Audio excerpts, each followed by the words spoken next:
Air ambulance எனப்படும் helicopter ambulance சேவையை சென்னையில் அப்பல்லோ மருத்துவமனை நிர்வாகம் செவ்வாயன்று தொடங்கியது. சுகாதாரத்துறை செயலர் ராதாகிருஷ்ணன் இந்த சேவையை தொடங்கி வைத்தார்.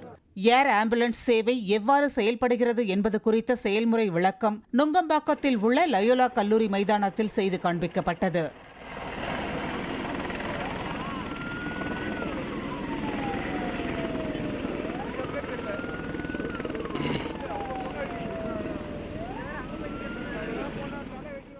மருத்துவமனையில் உள்ள தீவிர சிகிச்சை பிரிவை போன்றே இந்த ஹெலிகாப்டர் ஆம்புலன்ஸிலும் தீவிர சிகிச்சைக்கான அனைத்து அதிநவீன அம்சங்களும் உள்ளன.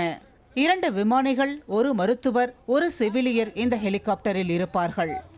ஏர் ஆம்புலன்ஸ் சேவை மூலம் 90% நேரம் மிச்சமாவதுடன் நோயாளிகளை காப்பாற்றுவதற்கான வாய்ப்பு அதிகமாகிறது.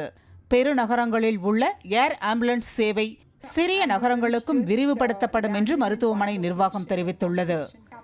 ஏர் ஆம்புலன்ஸுக்கான சேவை கட்டணம் 1 மணி நேரத்திற்கு 1.5 லட்சம் முதல் 2 லட்சம் வரை நிர்ணயிக்கப்பட்டுள்ளதாக அப்பல்லோ நிர்வாகம் கூறியுள்ளது. நிகழ்ச்சியின் போது பேசிய சுகாதாரத்துறை செயலர் ராதாகிருஷ்ணன், அரசு சார்பில் இத்திட்டம் விரைவில் தொடங்கப்படும் என்றார். ஹெலிகாப்டர் சேவை வழங்கும் தனியார் நிறுவனங்களுடன் இதற்கான பேச்சுவார்த்தை நடத்தி வருவதாகவும் விரைவில் ஒப்பந்தம் போடப்படும் என்றும் அவர் கூறினார். அமைச்சர் அவர்கள் நம்ம இந்த மாதிரி 108 சர்வீஸ் ப்ரொவைடர் மட்டும் இல்லாமல் இவர்களோட நாங்கள் பேச்சுவார்த்தை நடத்தி கொண்டு இருக்கிறோம்.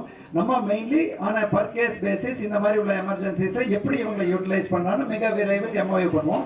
இன்னொரு பக்கம் என்னென்ன மாதிரி ஹெலிபேட்ஸ் வசதிகள் இருக்குன்னு அனைத்து மாவட்ட ஆட்சித்தலைவர்களுக்கும் நம்ம அந்த லாட்டிடியூட் லாங்கிடியூட் எல்லாம் அதோட கைட்லைன்ஸ் ரெடி பண்றதுக்கும் நடவடிக்கை எடுத்துக்கோங்க. லட்சக்கணக்கில் செலவு செய்து ஏர் ஆம்புலன்ஸ் சேவையை பெறுவது சாமானிய மக்களுக்கு எட்டா கனியே. ஆனால் இதை அரசு விரைவில் செயல்படுத்தும் பட்சத்தில் சாமானிய மக்களின் உயிரும் இதுகளுக்காக ஒளிப்பதிவாளர் பாஸ்கருடன் ஜெபர்சன்.